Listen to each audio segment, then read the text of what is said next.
when someone seeks a temporary restraining order, they're asked the question, does the other party have any weapons? And if the answer is yes, they then ask, where are they? If the gentleman has a gun and she says, well, it's in the closet in the bedroom, then as part of the temporary restraining order process, a search warrant is issued, and the police have the ability to go into that closet and remove the weapon and hold it until there's a disposition. Right, and then if there's a final disposition and a finding of domestic violence, that's a permanent restraint from possessing firearms or a permit. Right? Well, actually, even if there's a dismissal, you don't automatically get your weapons back. Right, which brings There's me still to a process. In the process, or Right. I guess we call them gun hearings, Right. Or weapons hearings. Right. And that's also heard in the family, Correct. family part. Correct. Let's go on to DYFS, Division of Youth Sure. and Family Services types of cases. Generally, what types of cases are those?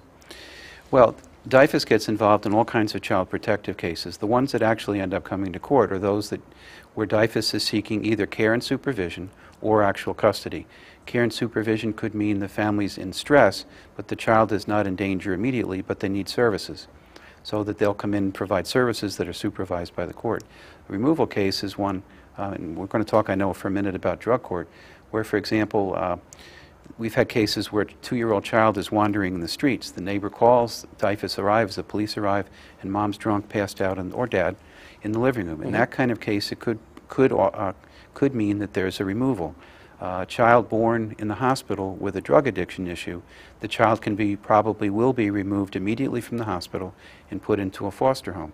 In those cases, they're obligated within a few days to come into court to try and get the court to confirm the removal, because DYFS doesn't have independent authority to remove children other than on a very short-term basis, and then they have to get to court, called a DOD hearing.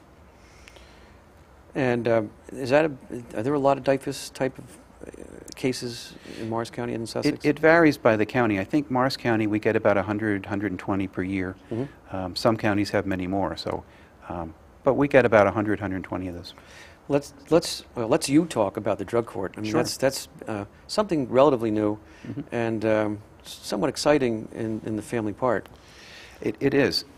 Several years ago, Morris County got a grant, and some of us were trained with other judges from other states. And the drug court has been around for many years, but not in New Jersey. The general concept, the cases are those that have kids are removed because of drug and alcohol addiction issues. And under a federal statute called ASFA, American Safe Families Act, DYFS has about 12 months to find a placement for that child. So if the parents are going to get the child back, it's going to have to occur pretty much within that 12 months period. So we opened up a family drug court, and we have those every Wednesday. If the person volunteers to come into the drug court, they meet with us every single Wednesday morning in what's called therapeutic jurisprudence. From about 9:30 to 10:30, each of the parties involved in the care of that family meets around a table. I'm there, the Attorney General, the DYFS people, court-appointed special advocates, all the parties, the treatment people, and we talk about whether that person has successfully completed the last week. We do 2 or 3 drug testings per week. There's treatment obligations, there's AA meetings, a lot of things they have to do.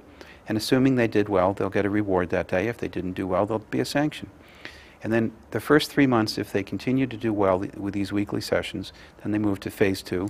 And basically, over a period of 18 months, the restrictions become less and less until we're satisfied that they're able to go back out in the world, reunite with their child, and the chances of addiction are reduced. Addiction is a lifelong problem. You can't overcome it. There is no such thing as recovery. It's a day-to-day fight. They say that the most effective part of this, though, is the judge sitting on the bench with the litigant sitting in the courtroom. It's not adversarial. There are no lawyers at the table. And the litigant has to look at the judge and tell the judge, yeah, I didn't do anything wrong. I had my drug tests. I was fine. And the fact that they have to report every single week to the judge seems to be the most compelling part of this program, because otherwise they come in for 3 months reviews. And it's a lot that can happen in 3 months. But here they know every week they're drug tested, they're accountable for it, and if they do well, they get rewarded. If they don't do well, they get sanctions. Is the program successful? Well, when we were trained nationally, we were told that the success rate nationwide is double that of non-drug court cases. About 2 in 3 families are reunited by virtue of these nationwide. About 1 in 3 families is reunited without this program. The numbers are small, and few counties do it, so we don't really have good statistics yet. They are starting an evaluative process now, which hopefully will be done within a couple years. But it's a hard thing to judge how successful it is. But when you see a family reunited that you know would not have been, that's a big thing, and it's a wonderful thing for a judge, for anybody to see you had a hand in getting these kids back with their parents who might not have otherwise gotten back together again. Well, Judge, we kind of ran out of time already, and before you go, I want to ask you, I guess, two questions, a two-part question. As a family judge sitting in Morris County and being the presiding judge for Morris and Sussex counties, what was the best part of being the family judge, and what was the worst?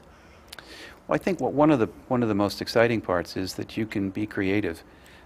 It's called a court of equity, so in rendering decisions, you can go outside the box if it's appropriate. The things like the family drug court and this whole concept of therapeutic jurisprudence, which is a non-adversarial approach that the drug court uses, but for example in New York they use it in domestic violence. The law, there's collaborative law now, as you know. It's, again, a non-adversarial way to resolve these issues. If you look at family court as a process rather than as an end result, people are going through a divorce. You try and reinstate their self-respect. You try and treat them well. You try and help them reach their own resolutions so that at the end of the process they know they've been divorced or they know they've gone through drug court or whatever, but they're back on track again. That's really pretty neat. I think helping kids and parents cope with a divorce, and we do a lot of that. Try and help parents understand that the child is in the middle, and although you might not like your spouse anymore, the kid still loves both parents. Right. Those kinds of things are probably the most exciting. Well, Judge Hansbary, I want to thank you for being on the show. We have run out of time, but I know that you're moving on from family court into the civil, into the law division. All right, so I won't be seeing you too much anymore. So now I can say something to you that we wanted to say all along. I didn't want to say it before tonight because I didn't want you to think I was trying to gain favor or suck up to you or whatever. All right, whatever. fair enough. I think you're one of the best dressed judges in Morris County. Thank you, I appreciate that. And the same to you. Thank you for being a guest on the show. My pleasure entirely. Thank you. You weren't expecting that one. I was not. Hi, you've been watching LawTalkToday.tv. I'm Mark Gruber. Thank you for watching, and tune in next week.